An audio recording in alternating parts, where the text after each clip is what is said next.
Ini kami menemukan sebuah pamflet. Menurut kami pamflet ini lucu, saudara-saudaraku. Kenapa kami mengatakan lucu? Di dalam pamflet tersebut itu tulisannya ya, cinta Nabi. Wow, cinta Nabi. Tapi ngaku cucu Nabi tidak bisa buktikan apakah itu dikatakan cinta Nabi. Nah, itu jelas. Cinta negeri, nah, membelokkan sejarah. Apakah itu masih dikatakan cinta negeri? Ya, jauh. Herlah ketiga MT DS An-Nur Kembaran. Nah ini bersama dengan Al Ustad Dul Qadir. Itu, wah, padahal ini Habib ini. Tapi kenapa titelnya berubah menjadi Al Ustad? Lucu kan?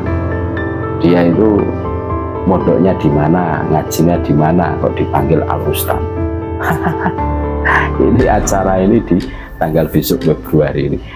Jadi apa sudah tidak pede lagi dipanggil Habib yang dulu menjadi kebanggaan, kok sekarang berubah menjadi Ustad? Ya memang kalau urusan bunglon itu Habib ini ahli, saudara. Nah iya, sehingga bisa mempengaruhi saudara-saudara kami yang ada di NU. Iya, luar biasa ini, luar biasa. Kita tengoklah bagaimana geng Pekalongan itu pada saat berteriak NKRI harga mati. Nah, luar biasa kan? Akan tetapi kalau kita telusuri, kita cermati perilakunya, berani membelokkan sejarah. Berani membelokkan sejarah loh. Luar biasa kan? Sejarah NU, sejarah Jatman, sejarah Nusantara. Munculnya makam-makam Habib di Pekalongan itu 400 lebih makam Nusantara yang dikabulkan, dan alhamdulillah sudah diluruskan sama saudara-saudara kami yang tergabung di perjuangan Wali Songo Indonesia. Ini fakta. Aktor intelektual yaitu gitu loh. Terus aku cinta NU. Cinta itu harus ada bukti, harus ada realita yang membuktikan bahwa dia itu betul-betul cinta NU. Bagaimana mungkin seorang dikatakan cinta NU, suatu ketika bikin sejarah yang di situ kontradiksi dengan sejarah keaslian NU, tokoh pendiri.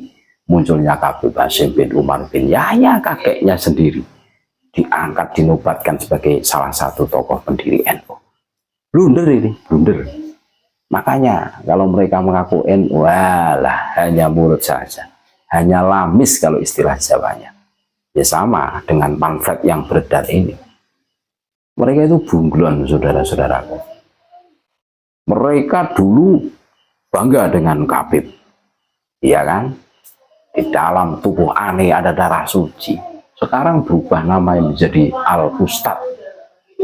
Aduh, ini loh yang saya khawatirkan, sehingga saudara-saudara kami ini menjadi kebingungan. Bingung, sebingung-bingungnya. Memang tujuan mereka itu bikin bingung, gitu loh. Kalau enggak bingung, mereka enggak bisa makan. Betul itu?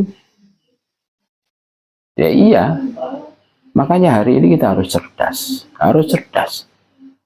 Kalau mereka itu bangga dengan Habibnya, terus Habib itu durian Nabi, kenapa harus diganti Ustad? Lanjutkan Habib, gitu loh. Kenapa harus ganti Al Ustad?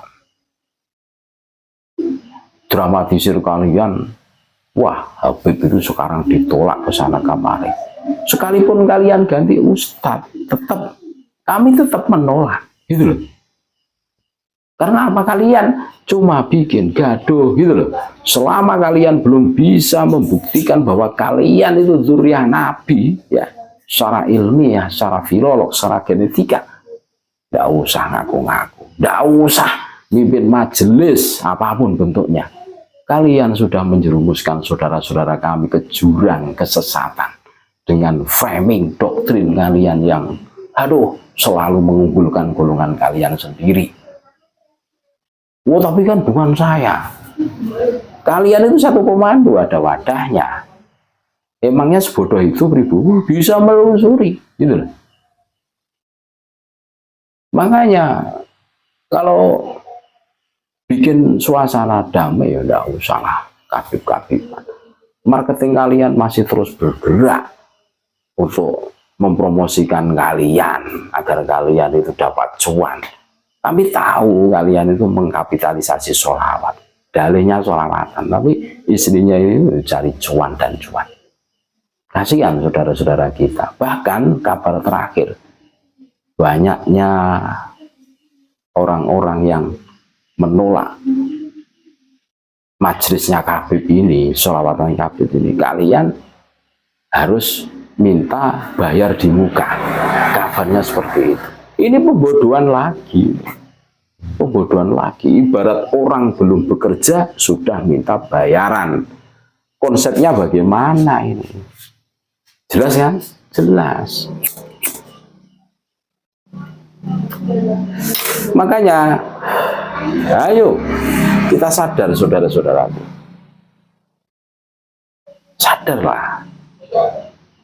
Banyak sekali santri-santri pribumi, santri-santri Nusantara, kiai-kiai pribumi, kiai kampung yang pintar bersolawat, dan beliau-beliau para kiai, para santrinya itu tidak pernah pasang tarif sekian-sekian.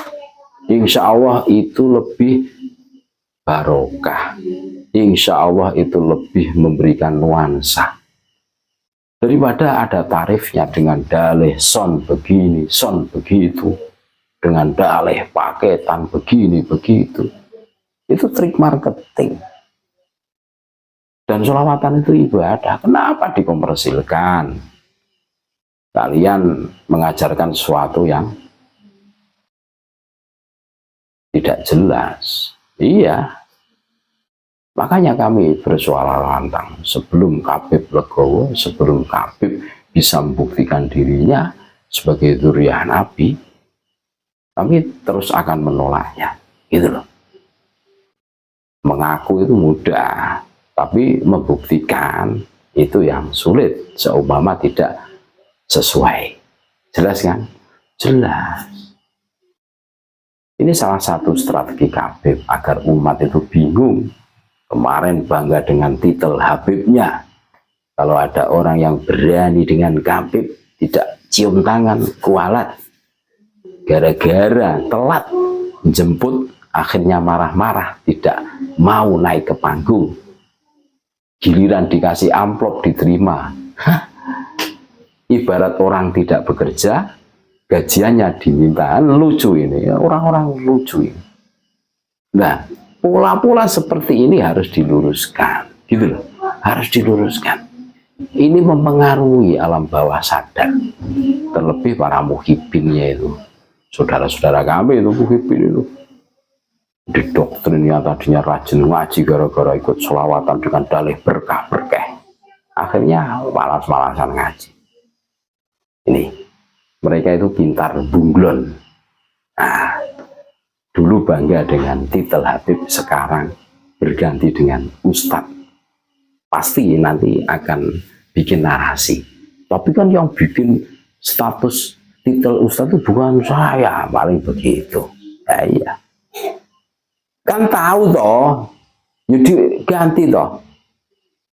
Emangnya tidak tahu, seorang mengganti titel itu pasti minta izin. Kurang lebihnya kan seperti itu.